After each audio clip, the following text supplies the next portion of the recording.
Welcome to the Children and Young People Overview Scrutiny Panel. This will be a very full meeting, starting at this point, 7:15, and it's scheduled to finish at 10. But hopefully we won't be getting that far with it. We don't know yet. This meeting will be live streamed, as you've just heard, on YouTube, but there is a sensitive safeguarding issue. And because of that, Stella will actually stop the video at a certain point so that the issues on it is not seen by the public because, as we said, it's safeguarding. She will also tell us when we start again, and this is essential that we do this. When it's time for that to happen, I will have to read you a point of law and then ask for your permission. Okay. So now we go into the usual things. Apologies for absence. No apologies, Chair. Great, thank you. Declaration of pecuniary interest. No one. Okay, thank you. Minutes of the previous meeting. It's only a few pages. I don't know if you've got your papers. I'm not going to read it to you. The beginning, it's really just about protocol. And if you've got your papers, any issues from page 2? No. Issues from page 3? No. So any matters at all arising? No. So do I take it that the minutes are accurate? Thank you. Okay. Approved. Right, so we'll now move into the substantive part of the meeting. James just asked me a question, so I will just, you don't have to write it down, hopefully you have it in your mind. But there were issues coming in and out all week. So Public Health Director Dagmar came to us last time, and I think we were quite happy with the way how things were presented. And so we've invited her back again and probably be a regular feature until COVID decides to disappear. So she's going to be first. And quite happy for you to leave after the questions if you want to, or stay. We're quite happy with that too. Caroline also asked for her to be put on the agenda, and so she is next. And again, Caroline, most of us know Caroline, but there are people from outside. Caroline Holland is the Director of Corporate Services, and she's going to tell us something about the budget, which might cheer us all. I don't know yet. We'll see. And Caroline can also go at the end of her presentation if she wants to. And the next bit is one that might hold, well, a lot of people are involved in, so it might take a bit of a time to do. And this is expansion of Merton Medical Education Services into Lavender Nursery site and closure of Lavender London Road. So therefore, that one is left there purposely, but is at that point after Jane McSherring presents this to us. And Jane, for those who don't know who she is, she's the Assistant Director of Children, Social Care and Youth Inclusion, quite a lot there. So when she has presented what she's presenting, and I do not want anyone to start putting their hands up or interfering at the time. Can you just allow the speakers to speak, and you will get chance to ask questions. So the person after Jane will be James Home. And you probably wonder why, but certain people wrote in to present themselves. James is not only a counselor, but he's also chair from one of the schools involved. And then we have Helen Fairley. She's a nursery parent association person, and she's going to be the one to present this live bit of information which cannot be viewed by the public. And from that bit of it, we will, after we've done all the questions from the people named, I've got a list, then it will be open to the panel. And we will take you in threes. If it's threes, if it's less than three, fine, we'll do that. And it will be answered by, hopefully, should actually be answered by Jane.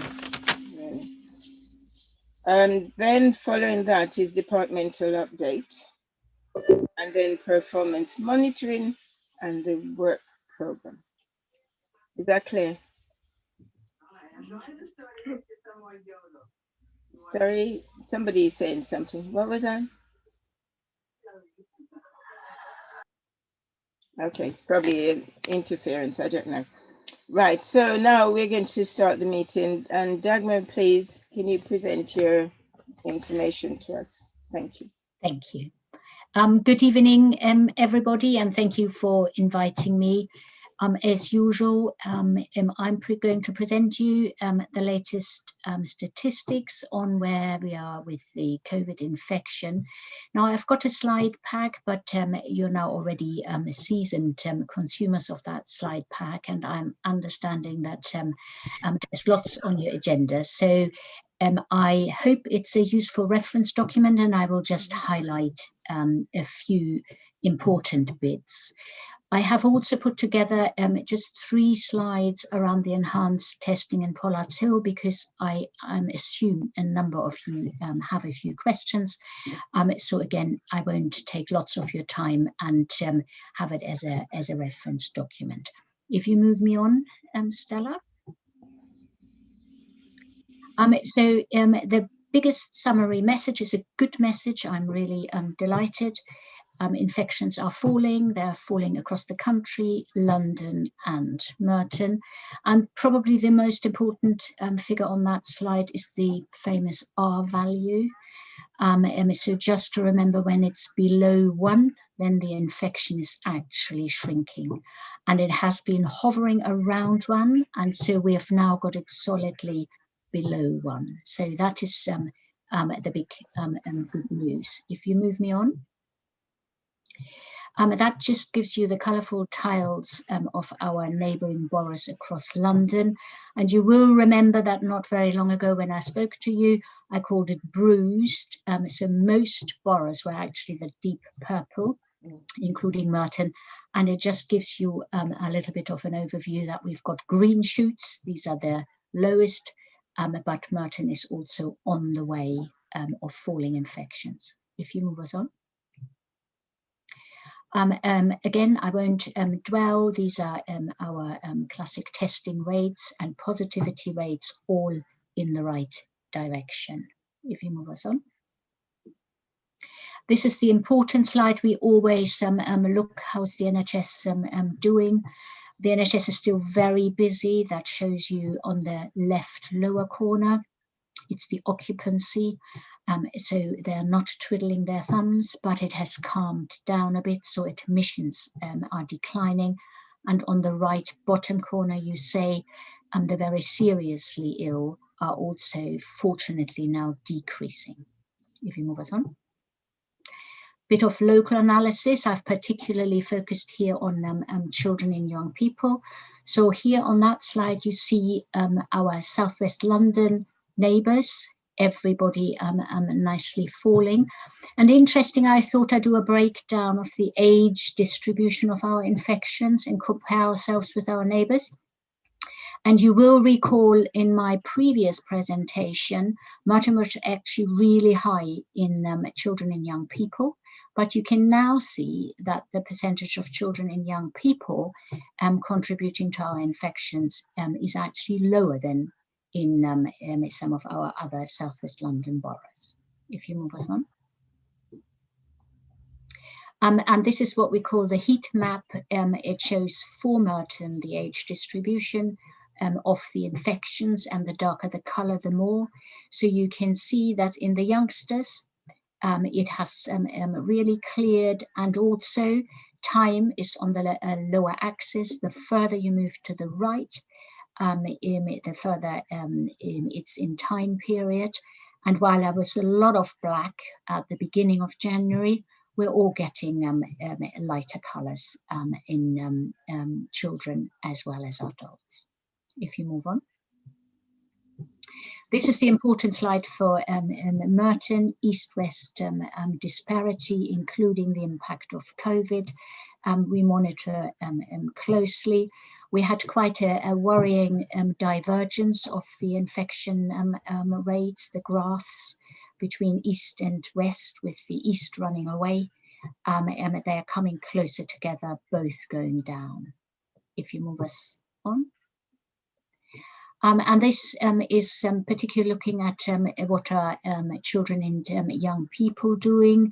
And you can see again infection rates, the difference in the little ones, in the 0 to 15, between East and West has never been particularly grand, but we had quite a lot of discrepancy, with more young people in East Merton infected than in West Merton, but they're all converging. If you move us on. I won't dwell on this. This is not just for young people, it's for all people. It shows you where our residents get a test, if you move us on. And this, again, I was quite interested to see, is there anything about young people and testing? Are they accessing? And not unsurprisingly, young people take a lot more tests, much less in children, not unexpected, much less symptoms and symptomatic disease. If you move us on. This gives you an overview of our 2 local testing sites. This is not broken down by age, but it shows you that while we had quite a lot of stretch in capacity around Christmas and New Year, we are now working well within capacity. So message that you can send out: anybody symptomatic, even if mild, please get a test. If you move us on. And this is obviously important for the committee. It looks at outbreaks in schools and nurseries over time. And you will recall in December, when we really, our schools were battling with really large outbreaks. This is the big blue columns. And we're now seeing a lot less. We do still see, you can see the little orange columns. Our nurseries are still seeing some outbreaks, and obviously they are keeping going, so hats off, but all in the right direction. If you move us on. So these were the statistical slides. I've got 2 slides from colleagues from the Children's Schools and Families Department, just a few highlights in terms of attendance in schools. So schools obviously closed, but open for vulnerable children. Special schools have remained open. And just to draw your attention to attendance figures, at the bottom of the slides, so hat off to our schools, how they keep going. If you move us on. As you're aware, there is now asymptomatic testing in schools, and again, our schools have really taken the baton, and secondary schools have tested all their staff, or are testing all their staff twice weekly, have tested the pupils that have come back for face-to-face, and primary schools equally have taken up according to guidance. And we haven't got it on the slides here because we obviously always monitor, but the generally good news is that the prevalence that we find in the asymptomatic testing, so the number of positives that we find with these LFDs, is very low. It's below 1%. I think these are the school slides. So if I can just give you an overview of the enhanced testing in Pollard's Hill, very briefly, and then open for questions. So Stella, if you wouldn't mind giving me the other slides. Only 3.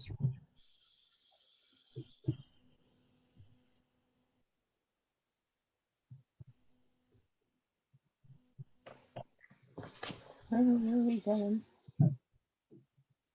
We going?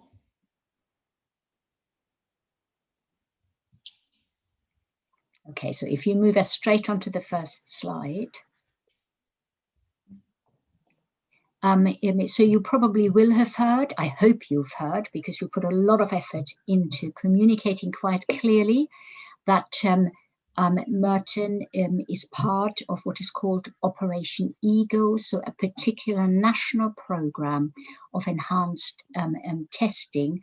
And the purpose is, or the reason why we are involved is, it is to track variants of the COVID virus, and in our case, specifically the South African variant. You probably are all aware viruses obviously mutate, that's what they do.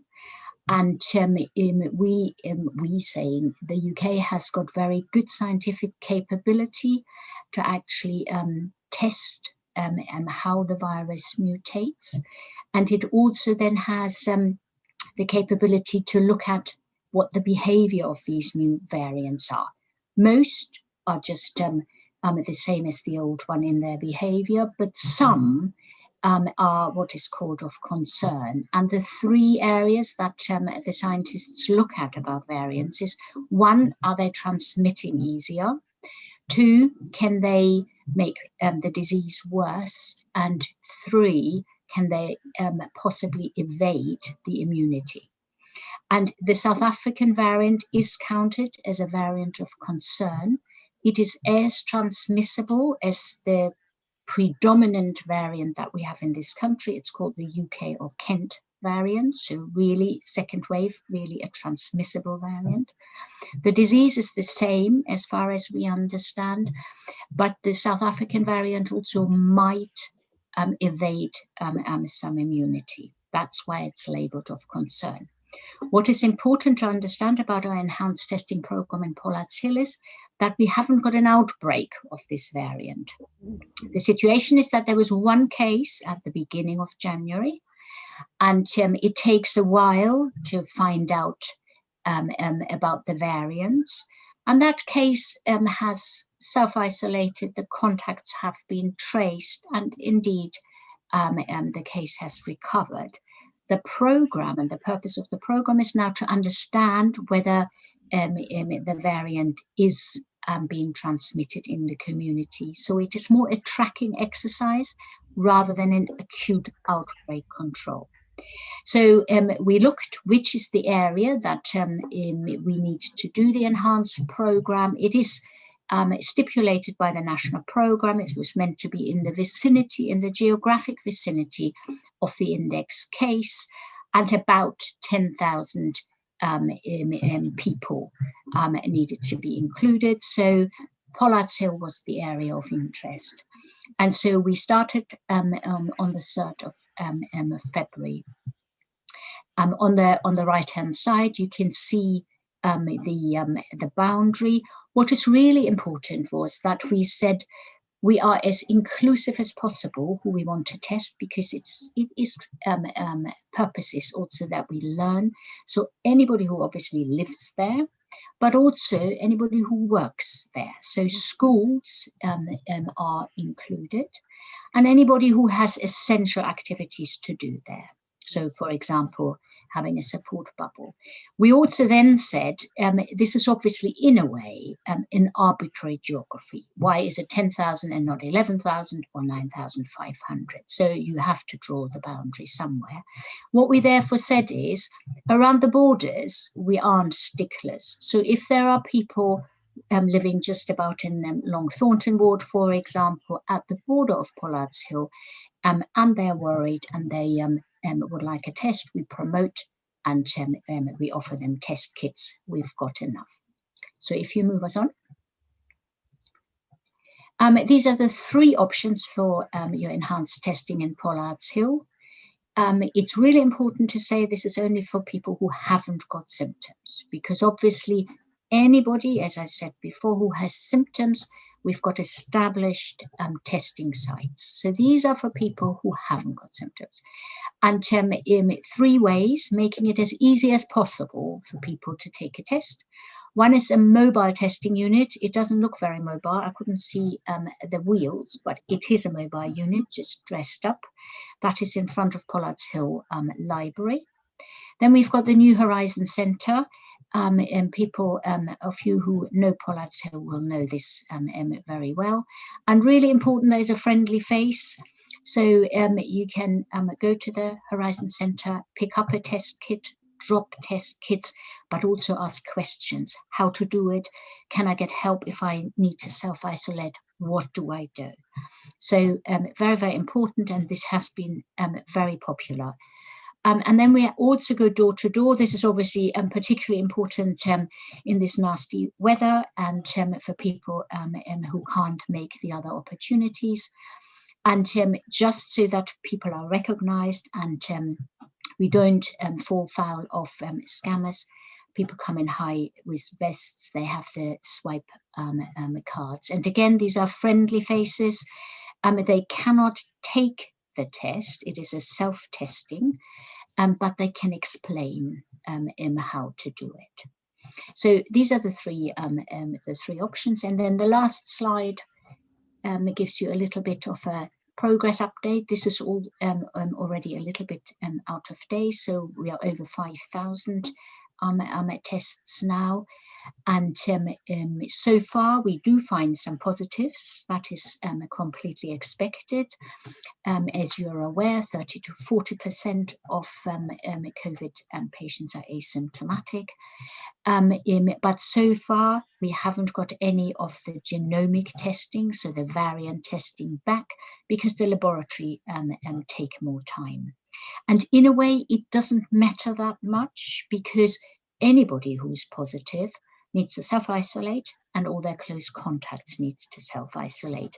And that was a really important learning, that we're not having any extra lockdown in Pollard's Hill. So there was some real worrying in unexpected side effects almost, that, for example, kids from Pollard's Hill were sent back from school, kids of key workers, or people wanted to have whatever repairs done and the workers wouldn't come. Some people dropped their vaccination appointments. So we had to work really hard, and I'm looking to you to clarify if you come across any constituents who have these questions. There is no outbreak and you stick to the current lockdown rules. There's no extra required. Key message, though, is still going on until Tuesday next week, with a bit of mop-up on Wednesday, but then it's finished. If in doubt, get a test, even if you're a bit on the border. The 3 opportunities are there. Stick to lockdown. We all have to stick to lockdown. It's working now. The infections are coming down, but we can't let go. And do all the things that you need to do, like getting your vaccination. And if you need any more information, the website gets updated every day. That's me done. Thank you. Thank you very much, Dagmar. That was actually very comprehensive, very positive. And in fact, I think it should help most of us to lift our spirits a bit. So thank you, and not just you, but all of your staff. And I am one of Long Thornton councillors, so I was quite glad to hear the name there, because there is no border. It reminds me of America and Canada. You just walk across. And so it's good to know that they can go over to Pollard's Hill if they want to. And I went there myself, negative, because I work with I assist at the food bank on a Friday. So yes. So thank you. Now, questions, anybody? Yeah, Joan. Okay, Councillor Henry. Anyone else? Oh yes, Councillor Dennis. Yeah. Anyone? I thought I saw another hand. Is it just Dennis and Joan? Did you see me as well? Oh, sorry. No. Okay, Nick. Okay. And me, Councillor Fraser. I'm taking 3 at a time. Who is the other person? Councillor Bush. Foley. Okay. Thank you. Sorry, I missed somebody else. Councillor Bush. Foley. Oh, okay, Onward. And Ash, did you say? I can't see who it is. Who was the last one to make 6? Sorry, I missed the name. Councillor Omrod. No, I've got that. Councillor Bush. Ailey. Did you get? I've got Did you get Nick Drake? Haley. Yes, Councillor I've got Foley. Foley. And I've got Haley. Ellie. Hmm. Did you say Haley? No, it's No, Haley. because I didn't think she'd want to know. She knows already. Okay, we'll start off with this. Councillor Henry, please. Thank you, Chair, and thank you, Dagmar, for that very intense report and update. I'm a councillor in Pollardville. I took my first dose of vaccine 2 weeks ago. But one question resident in Pollardville keep asking me. They wanted to know how was the person or persons who was found to have this South African virus treated, and whether or not there was, they were living in a flat or family, and how that area was treated. Of course, when we look into China, when the outbreak, you find people in, white suits spraying the area, having it clean and things like that. And, some people, they're thinking, oh, this may be a hoax because they want BME people to take the vaccine because, they haven't seen anyone going around and cleaning the area. They haven't seen anyone taking any great interest more than saying, tests need to be taken. So can you explain what happens to that person, how that person or person was treated, how the house or flat or department where that person live, what action was taken to ensure that area is completely clean? Thank you. Okay, 3, please. Councillor Pearce. Yes, thank you, Chair. Yeah, thank you for that presentation. This may sound like a very simplistic question, but we hear a lot about the different variants, but are different age groups more susceptible to different variants? And if so, does it really make a lot of difference? Okay, thank you. Councillor Draper. Thank you, Chair. Only very, very briefly to say, I've been out with the teams going door to door in Pollardville for the last few days, and I've got to say the response on the doorstep has been fabulous. But I just really wanted to, through Dagmar and through yourself, Chair, thank the teams who've been out there working. They've been working incredibly hard in horrible weather, and I think we should all be extremely grateful to them. They will get us through this. Thank you very much. And thank you. Could you answer those, please, Dagmar? Yeah. So, Joan, if I can first to you, very important number one principle is that we never expose individuals. Yeah. So, and second important is that we're treating anybody who has a variant exactly the same as anybody else who's positive. Because as you remember at the moment, the UK or Kent variant is now prevalent. It was in my summary slide, over 90, almost 96%. That is a variant that's very transmissible. You will remember that the borders closed for a bit for anybody from the UK. So we already have a really transmissible variant. So the interventions to get those infections down apply across the board. So that case who in the end we found out that he or she had, I say better they, the variant were treated like any other positive. So the moment the result came in, they were contact traced. It was all explored in terms of living, traveling, shopping, like anybody else. All the close contacts were identified. All close contacts have self-isolated, and I'm glad to say good recovery. That's all that we are revealing. Joan, we're not cleaning particularly for any other positives, so there is no particular additional cleaning required. And it's really important that you raise it, because there was a lot of misunderstanding that because of the South African variant, we would have to do some like enhanced lockdown, enhanced cleaning, anything enhanced in terms of the intervention. But we don't. The only thing which is extra is that we are asking people who haven't got symptoms to come forward to be tested, with the idea that we wanted to find those who are asymptomatic and positive. That is not what we're doing across the whole of Merton so systematically. You will remember that we are offering asymptomatic testing to frontline staff twice a week who are exposed, who are still working, with the same idea that we know that COVID can be transmitted from people who are asymptomatic. So that's why what it was is what it says on the tin, enhanced testing in a geographical area. Everything else in terms of intervention the same. But sometimes it is useful to remind ourselves, all of us have to stick to the rules, including Pollard's Hill, but no extra. So that's that was Joan done. Nick, thank you. That was nice to hear. And I have to say, a huge thank you, a huge thank you to the volunteers. But also there was a real community spirit. I think it made you feel really good. It was quite amazing. And I think that's what we need to celebrate. Yeah. And then Dennis, really interesting question, good question about the variants and the potential differential susceptibility across the age groups.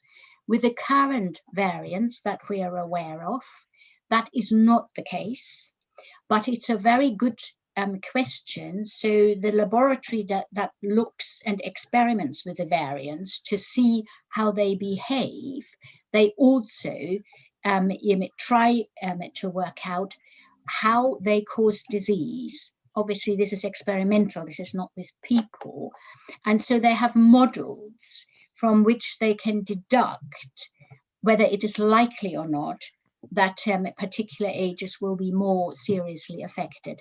And so far, they all have been the same, that younger people seem to be spared by severe illness. But it might change in the future. So you have made a very good point. I think that was all. Yes, now we go to Councillor Foley. Thank you, Chair. A question for Dagmar, but first I'd just like to also say well done to everyone on the front line at Pollard's Hill. As Councillor Draper said, it's been reassuring to see some of our councillors and familiar faces working at Merton on the news and giving people confidence, I think, in the community. But my question is, we hear, and once again this evening on the news, about the very low take-up of the vaccination from our BAME community. What can we do, or what can be done to obviously give more confidence? Because I can see there's no magic silver bullet to get this done, but it is quite alarming the way it's coming out on the news, this reluctance to take the vaccine. And I know obviously we've seen, you know, colleagues within the council promoting it, and I know we can all do that, but are there any steps to get perhaps sports personalities, pop personalities, so maybe the youngsters see that and make their parents have this vaccination? Because I'm just trying to think of ways that we can get this across. There we are, that's me. Thank you. Councillor Humroy. Thank you, Chair. I'd also like to convey my thanks to you and your team, Dagmar, and everybody who's assisted in these very, very difficult times. The question that I have, I'm not too sure whether you would like to answer now, or I think Jane may be mentioning it later, but it's just to address the the inoculation of teachers, particularly because it was rumoured on social media that Wandsworth were going to be inoculating teachers.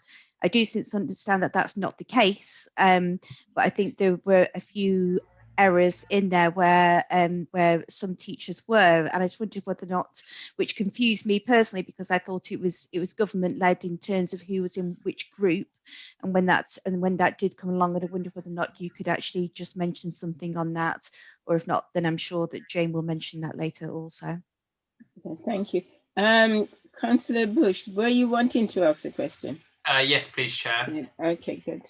Thank Go you. ahead. Dagmar, thank you very much for the presentation. It was very useful, I guess, especially when we look at the Merton figures. My question is twofold. The first question is in relation to what Councillor Foley brought up in regards to BAME.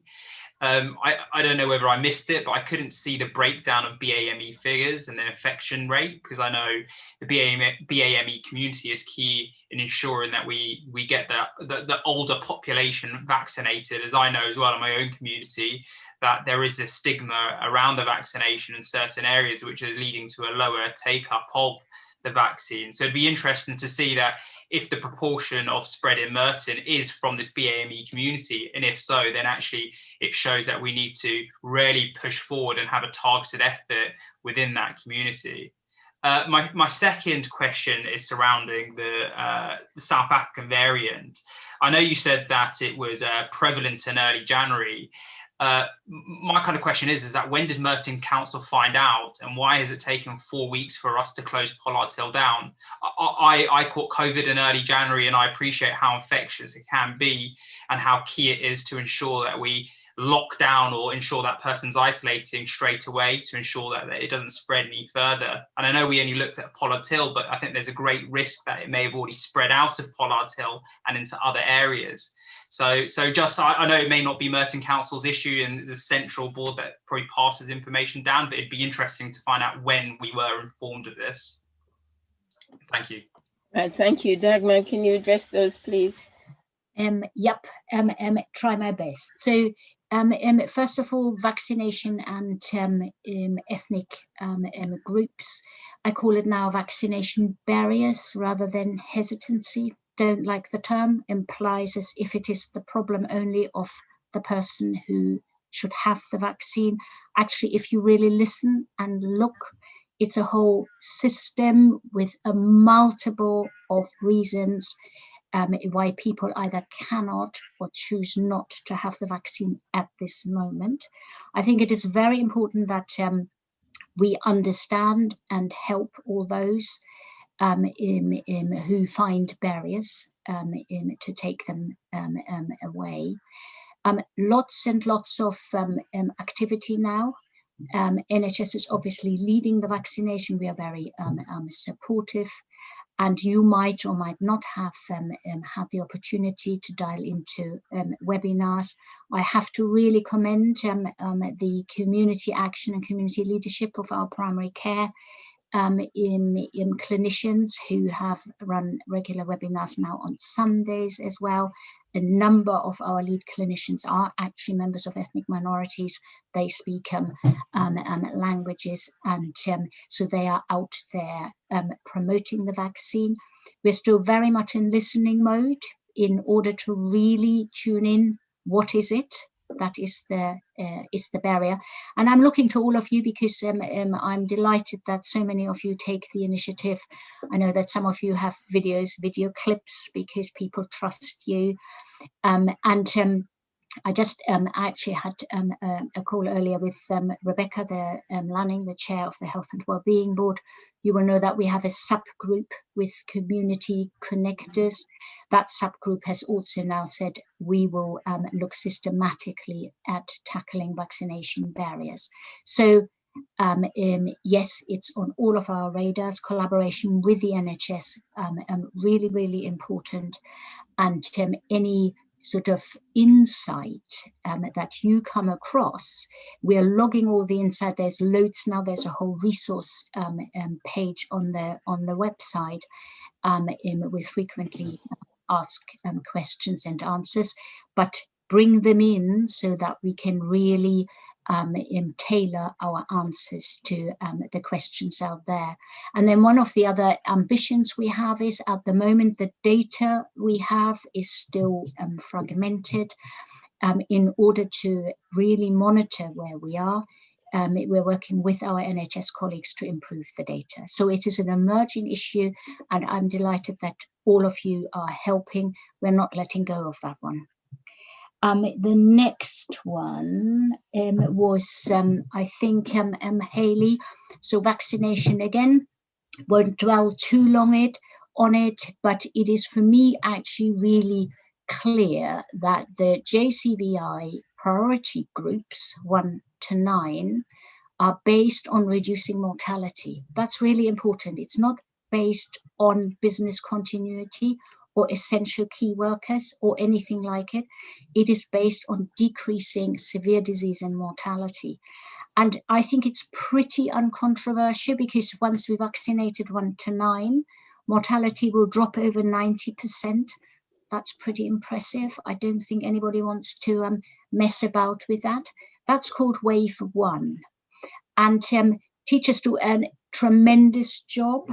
Luckily, in a way, teachers as a profession haven't got an increased mortality, and hence they are not as a profession in group 1 to 9.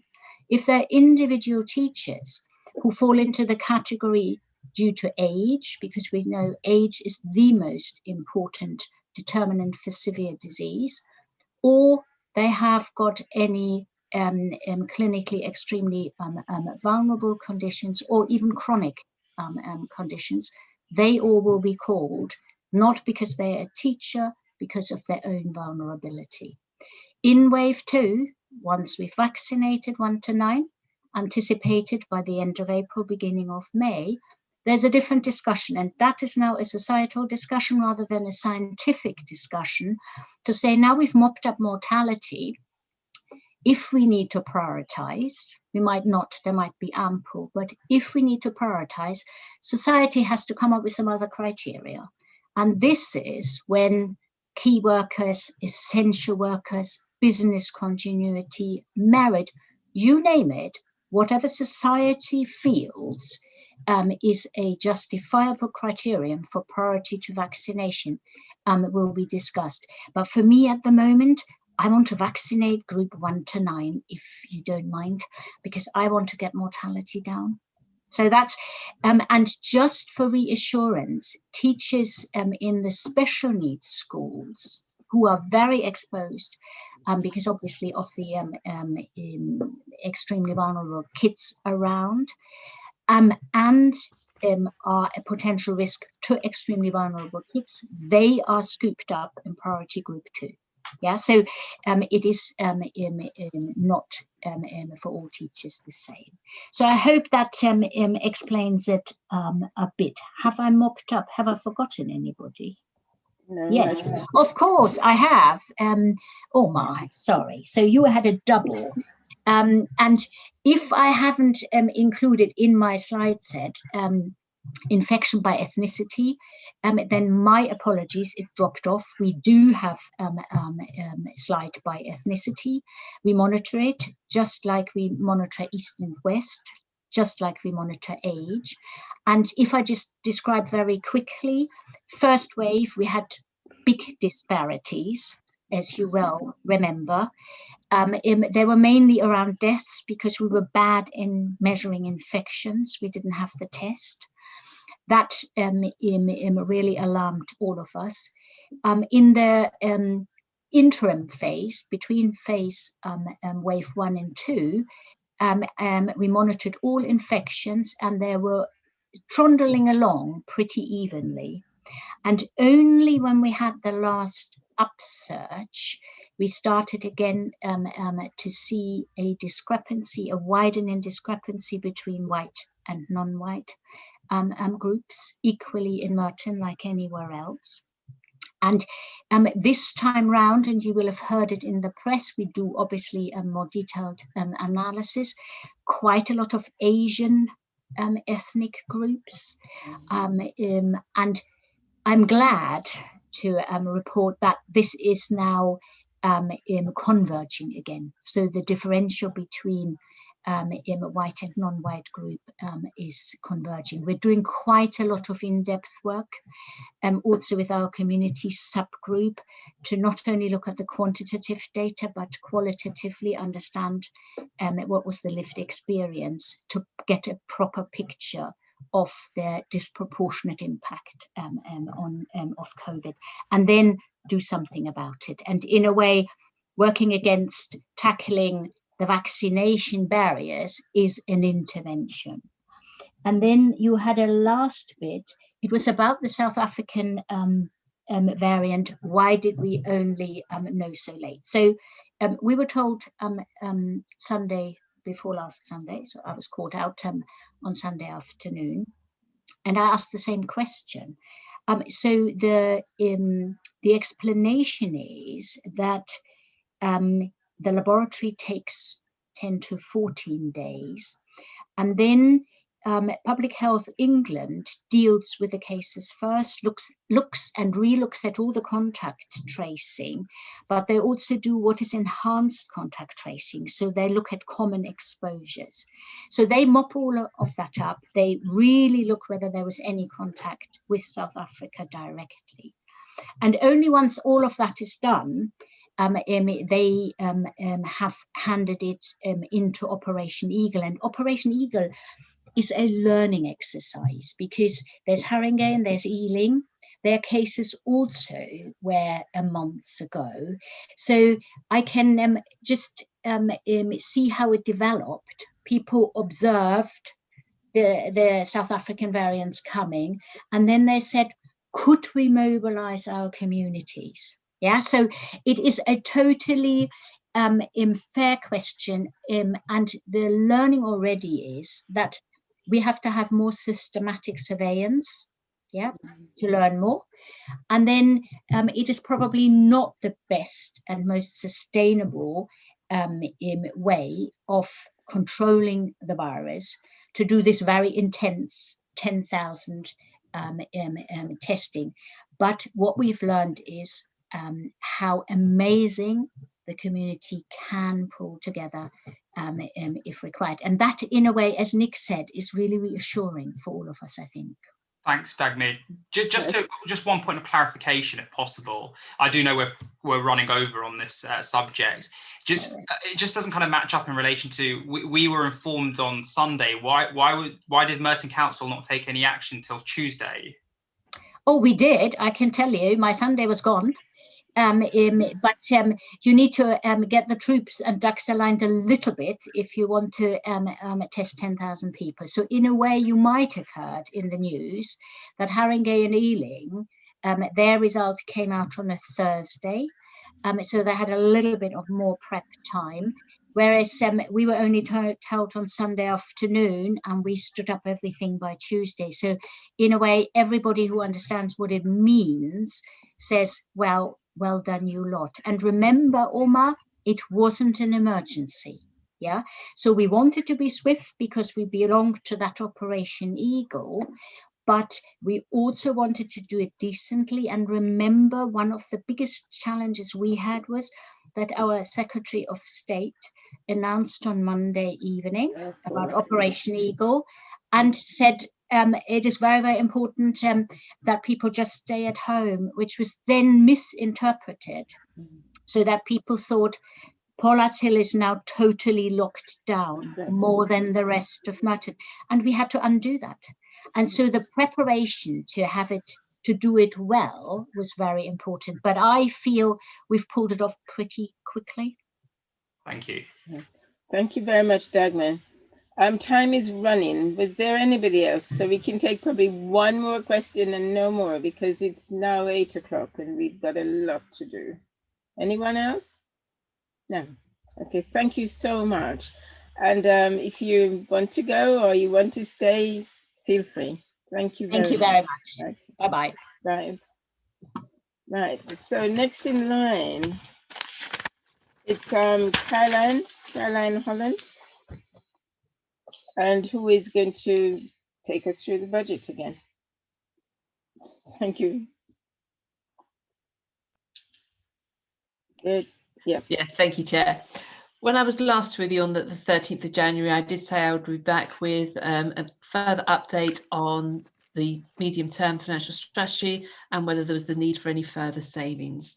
So for this panel, you have the joy of both. So we had a settlement announced on the 17th of December. Some better news than we What's happening? to assist us for both COVID and our local council tax support scheme. Because if you recall in December, the number of working families claiming council tax support has increased for the first time since 2013. And we anticipate those numbers to increase further once the furlough scheme ends in April, unless it's further extended past that date. We set out in the report, which is in front of you as well, some new savings targets for the 4 departments on page 26. And Children, Schools and Families have come forward with an additional proposal, which is set out on page 47, along with a draft equality assessment on page 69. We have actually, at this moment in time, sought to balance the budget for 21-22. But we have an increased gap of just under 6 million in 22-23, which is going to be challenging for all to be able to achieve. We have used some of our reserves to close that gap, which is also set out on page 29. And we will be reviewing those for the February Cabinet report when we bring the final report together with all of our strategies, our capital strategy, as well as the final position on where we are with the collection fund, which is one of the last pieces of the jigsaw to pull together. Some of the other grants was confirmed within the settlement was our new homes bonus, less than we had originally thought, but we do have an additional grant, a lower tier grant, to offset some of that. And if Dagmar has left us, we have not yet had confirmation of our public health grant. So there are grants that we're still waiting for information on.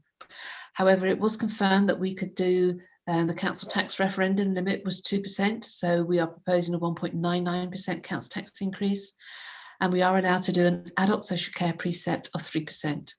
We have argued, and I think in particular, that it should be a social care precept because the challenges facing children's services for social care purposes are as difficult as they can be for adult services, and it would be good to be able to spread those costs across the 2 departments, but at this moment in time is still staying as an adult social care precept. However, we did get some additional social care grants, and they are able to be used across the 2 departments, so that's actually beneficial. In view of the time, Chair, I think sort of happy to take questions, but there is only one saving for this panel, which is because of the level of the underspend, in particular for this financial year. It was felt that there was some additional underspend that could be given up for next year. So thank you, Chair, and happy to take any questions. Thank you very much, Caroline. Anyone wants to ask any questions? No. I think they're quite happy with what you've said because nobody is wanting to ask anything, or they want to move on. There is a saving, so I just want to make sure you don't lose sight of that, but hopefully little impact on services for you. But I don't want you to lose sight of that. Right. So when I heard the word savings, I was quite happy. And so I thought, let's see what you're going to tell us. And it looks as if everybody is feeling fairly relaxed, I would say. We'll see how it goes when it goes to Cabinet. Okay, thank you so much. If you want to go, feel free. Thank you very much, Chair. I will do so. Thank you. Right, thanks very much. Right now, so next on our list, it's I call it number 6 because it's really 6. It's about their school with Jane McSherry, Assistant Director for Children and Social Care and Youth Inclusion, will speak to us about this issue that has been done. I'll just give you the heading: Expansion of Merton Medical Education Services into Lavender Nursery Site and the closure of Lavender London Road Nursery. It has actually raised a lot of questions. And so I don't want us to stay all night discussing this. There is a list, and I'll go through them after Jane has finished. But I felt, and we felt actually as a people meeting, that it would be good for you to hear what has been written first, and then we can actually take out what questions we have from that. Thank you. So Jane, please.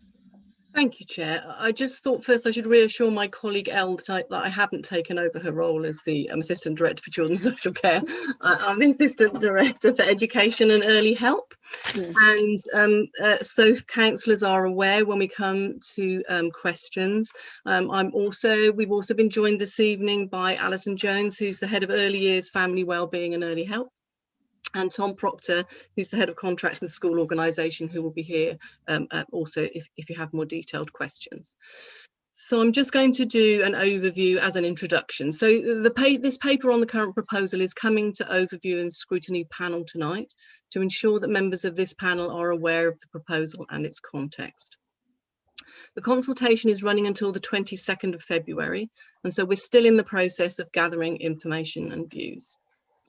Every parent or carer wants the best for their children across the full scope of educational opportunities, and as a council, our responsibilities are sometimes to ensure its sufficiency, for example in the early years sector, and sometimes to provide direct provision for vulnerable children and young people. So this proposal is about doing the best for every child in Merton and ensuring fair and equal access for children of all ages and whatever their disability. So it's about investing in the education of vulnerable children whose needs cannot be met elsewhere locally. This is not about losing a building, but about repurposing it for a greater need.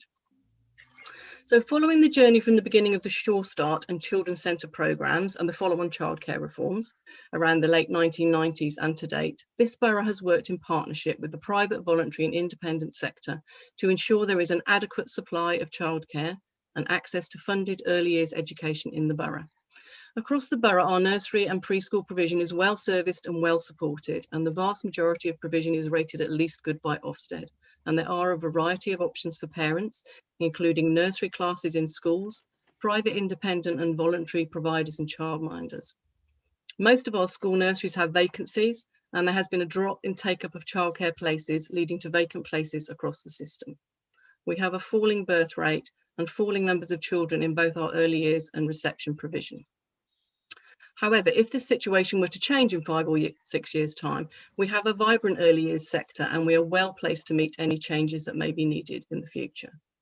In contrast, we have a rising secondary age population and increasing numbers of pupils with complex needs. So the Merton Medical Service provides for some of our highly anxious and unwell children who need either short-term or longer-term provision to ensure they are able to access education and are prepared and supported to take their next steps, either back into school or to further education or to the world of work. 80% of these children are accessing support from child and adolescent mental health services. This is a statutory provision that the council must make, and there is not a market in independent provision locally for this group. The need for provision for these children is growing, whereas the 0 to 4 population in Merton is reducing. Merton Medical Education Service provides a service to children aged from 5 to 16, and currently they are offered a place either on site, via home tuition or in community provision depending on their needs. They were located in the bungalow on the Canterbury campus site, which is adjacent to the main pupil referral unit, but there was only space for 20 children. There is currently a need for provision for at least 40 children, so the provision has temporarily moved to Worsfield House from September 2020, but this is not a suitable long-term location. The consequence of not having sufficient capacity on site is that children have to access home tuition instead of being educated on site with their peers. Being on site is better for their overall development, including their mental health and well-being, and it supports their transition back to mainstream education or their next placement. An option to extend Canterbury campus was considered, but was not taken forward for a number of reasons, and these included the preference for medical students to feel more safe and secure, and so not to be co-located with the main PRU provision, because this includes some of our pupils with challenging behaviours. The expansion to 40 pupils, which was explored on the Canterbury campus site, was not sufficient for even the medium-term needs and risked a future project therefore being needed. There is also pressure for space in the main PRU provision because of the increasing secondary population. And the proposed expansion was going to cost around 900,000 for 20 extra pupils, whereas Lavender Road premises can be adapted for 40 to 60 pupils for a fraction of that cost. A site search was undertaken looking at other council buildings, but none were vacant or of sufficient size. Lavender Road premises requires minor adaptations to make it suitable for up to 60 pupils with medical needs and already has classroom spaces, of which some are not currently fully utilised. All options except Lavender would involve identifying a clear site and a new build, which would cost the council around 3 million, excluding the land costs. It is also worth noting that although the Merton Medical Service is a borough-wide service, 78% of the pupils currently accessing the service are from Mitcham and Morden, and 60% from the Mitcham area. So this would therefore provide a very accessible service for these children. There are, though, obviously implications for families who use the nursery in releasing the building so that school places can be provided. And we do understand this is distressing and disruptive for parents of children who are currently at the nursery, and potentially also those who may have been considering Lavender as a possible choice. We have considered in detail any risk involved, leading to mitigations that provide places for our most vulnerable nursery age children and how we can support other parents with finding alternative provision.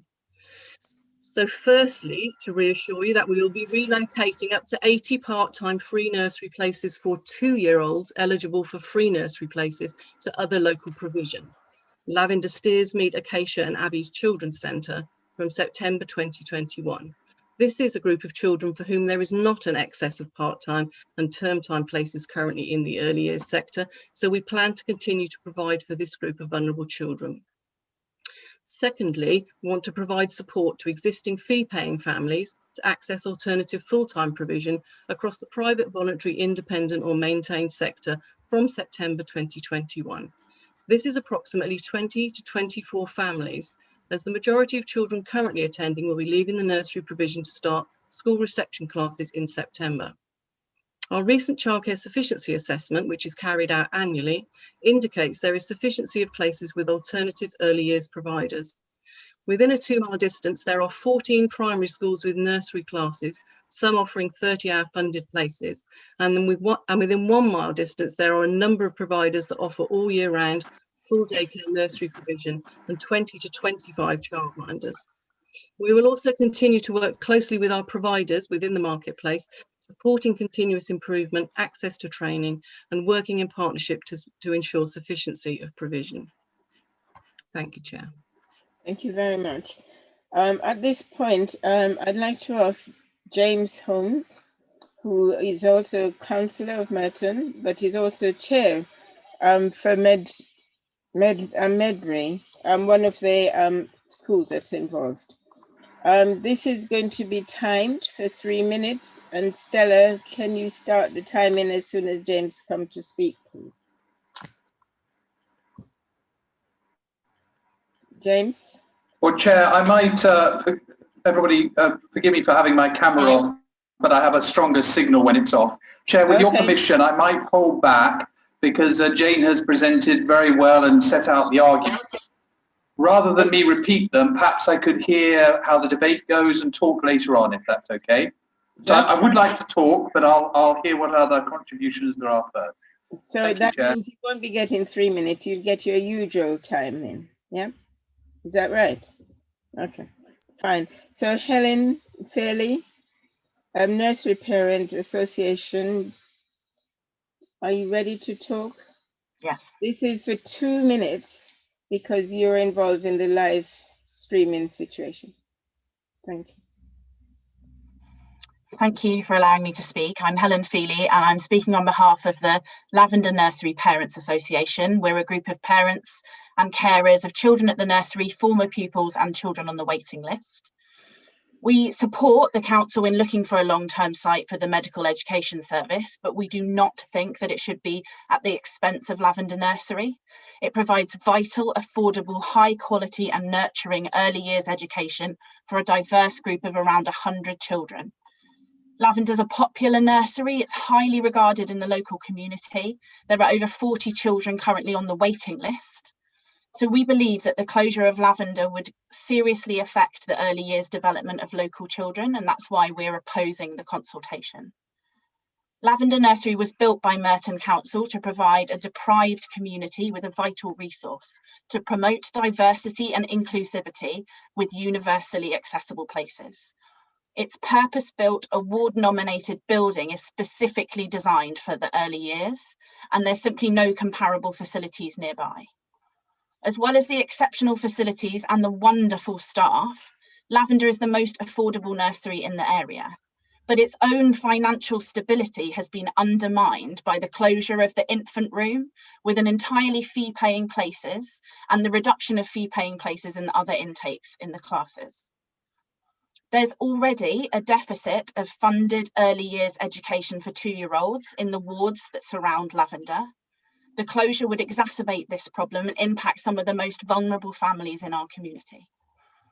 Enabling children to attend a facility like Lavender is particularly important in these uncertain times.